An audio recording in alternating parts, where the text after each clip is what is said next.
So you will need a paintbrush, watercolours and some cartridge paper, preferably watercolour paper, but I'm using cartridge paper here because I know that not everyone will have watercolour paper, but this will not work on just your standard normal white photocopy paper. You must have some kind of art paper, it doesn't have to be super expensive, and of course watercolour palette. So rather than just going for the blue that's in there because you want to have a blue splash,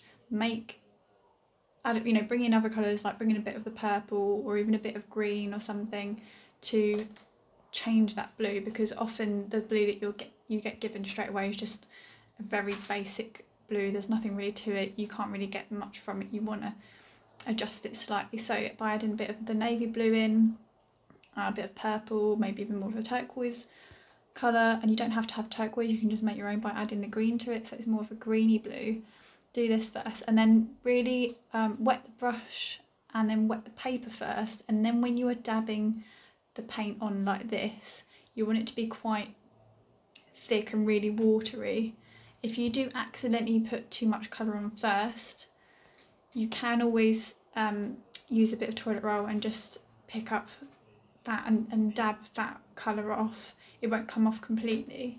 So like I'm showing you here, you need to wet the paper first, just roughly in the shape that you want, and then you're dabbing on that colour, and by dabbing it on it's going to kind of bleed into one another, so it's not going to look like it's painted on. You don't want it to look painted on, you want it to look like it's a natural splodge that's kind of dropped onto the page or something by accident. So it takes a little bit of work to make something look like it's an accident, but you can see it's quite watery and it's just just kind of bleeding in. I'm going to flick a little bit as well because it didn't go quite as well as actually the little test I did in the top left corner, so I've just flicked it, and then again I'm adding in some more, dabbing on some more paint, make it really really watery, but you shouldn't be at all using brush strokes as such. You're literally dropping the paint on, no brush strokes at all with this technique.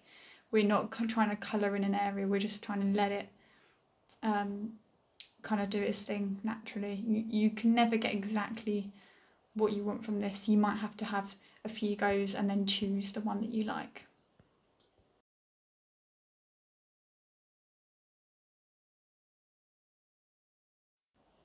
So because I'm going to be drawing a water droplet over the top, I also wanted to extend that shape up there a little bit, but I didn't want to sort of outline it too much. I just wanted to add a little bit just on the top there. When you're done, let this dry and really really make sure it dries, because once you use the fine liner you don't want to ruin the pen itself. Now use a pencil just to sketch out whatever shape it is that you want to draw over the top. That way if it's not quite right, you probably don't even really need to rub it out. If it's light, you probably just won't really notice it or sort of blend out, and then you're going to use a fine liner over the top once you're kind of happy with the shape. Using a rubber, you probably will end up rubbing off some of the watercolour, so that's not ideal. You kind of want to test out first what you're going to draw, which I did on a separate piece of paper beforehand. As you can see here, it's not enough just to draw an outline of a shape, you need to add tone to this, and you might be wondering how you do that when you don't have pencil, you're not shading, although you could actually try this with pencil as well, it might work nicely. I'm shading in where that darker area is, but of course because I'm using a pen it's going to be a lot blockier, so you're really blocking in a darker area. And again, like I've said before, test this out beforehand on another bit of paper or on the side of your paper or whatever, just to make sure that you've got the shape right. And with pen you need to be using more hatching and cross-hatching motions, so lines, and the closer together lines are, the darker that area is going to look.